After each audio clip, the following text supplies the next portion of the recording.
Welcome to all you Sagittarians. Dear Sagittarians, here's your monthly horoscope for March of 2019. You are one of the mutable signs, together with Pisces, together with Virgo, and together with Geminis. And all these four signs are going to have quite an important month. So are you. Why is that? Because there is an area of your life that has to do with a key part of your life, that there is some sort of a traffic jam going on, so to speak. And for you, it is the bottom of your chart. It is the fourth house, which has to do with two major things. It has to do literally with your house. It has to do with the place that you live. It has to do with your family, with your roots, but it also has to do with your emotional well-being. So this is going to be highlighted during the month of March. And the traffic jam is the following.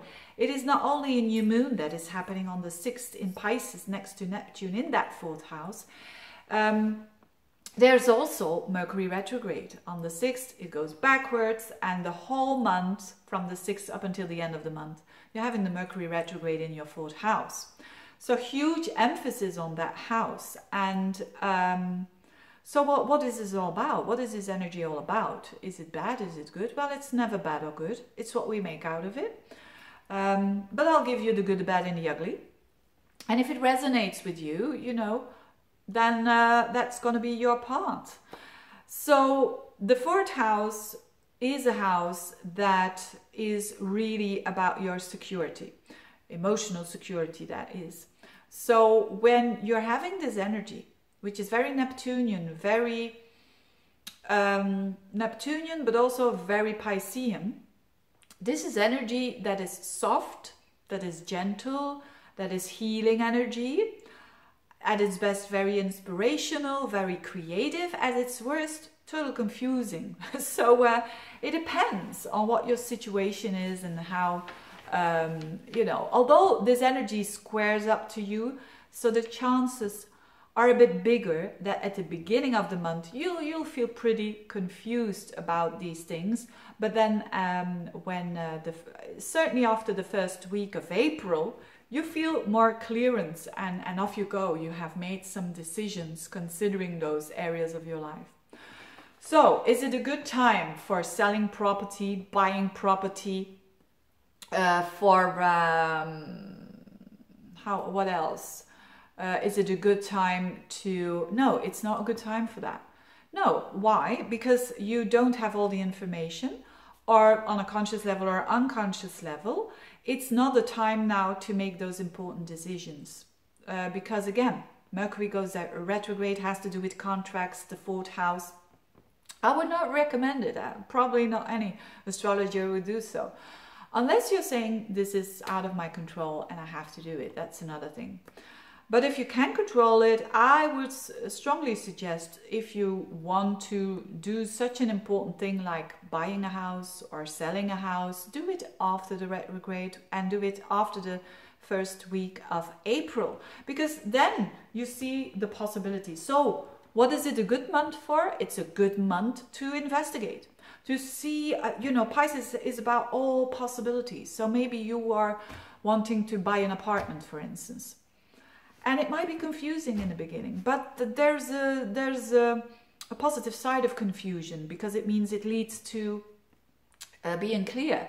And use this month of March to have a look at maybe this apartment, or that's too close to the city, or no, maybe that apartment, but that's too close to there.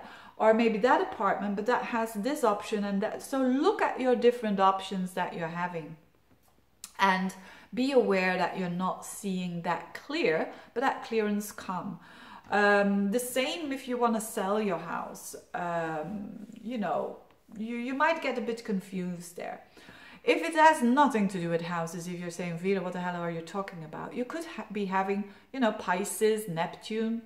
It's not easy to know that that has to do with water. So you could be having a leak at your home, for instance, or a problem. Find it out, but have a look at different options. So if one person that is gonna, you know, I don't know, fix the roof or whatever, get at least 2 or 3 people to do the job and look at the different things that they are offering you, and then make your conclusion. Of course, if water is dropping, you need to act immediately.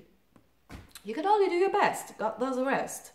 But this is the energy. The energy is very good to investigate, to retrospect, to think about what's going on, and then taking action when you've seen all the options. That's how you can deal with this energy at its best.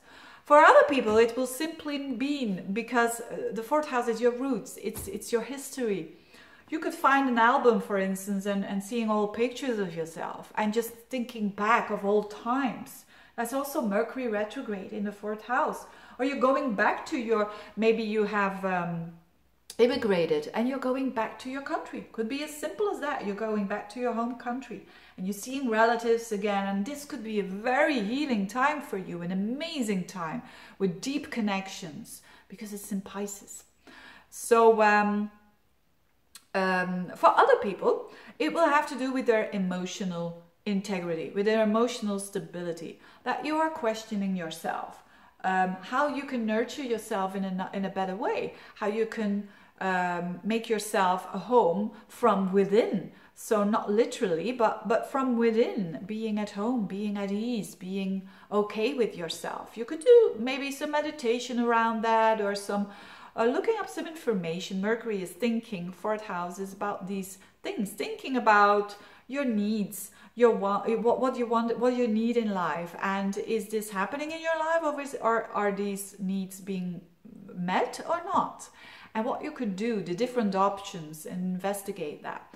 So it's quite a deep month for you Sagittarians. You know, whether it is one of those things that is happening to you or all of it together. But it's certainly a good month to stand still around where you're coming from and where you want to evolve, which is always, you know, the Sagittarian modus that is so important, how to have a vision for life.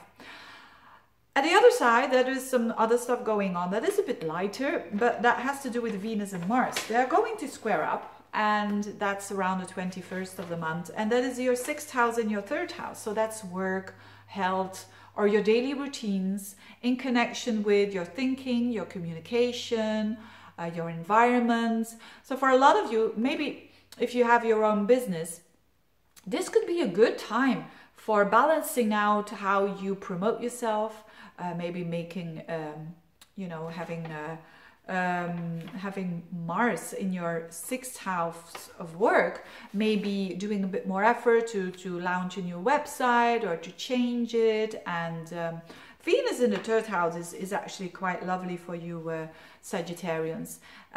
It means that although it might clash, your connections with people, your communication might clash with work, or might clash with your day-to-day routines. But anyway, it's about finding the balance between good communication, nice and kind communication, promoting yourself in a positive way, and how you can mix that up in a day-to-day life. And so I've seen it a lot with people who have launched new businesses or who have a business of their own and doing a bit more PR. So therefore it's a good time to get a bit more passion there. Although it's a square, it's passionate energy, to sell yourself a bit more in a positive way. So what is that, selling yourself? It's letting other people know what you're doing, basically, and what you're good at, and your services that you are giving towards other people. So yes, quite interesting energy. It's not really a focus on relationships, but that doesn't mean to say that nothing needs to happen. The thing is that you are re-looking at where you're coming from. So when you are solidifying yourself and strengthening yourself, your relationships will have an impact on that later on. So it's all to get stronger relationships, first with yourself and then with others. On that note, I hope this was interesting for you. Thank you so much for watching. If you want a reading, just get in touch, and see you next month. Bye bye.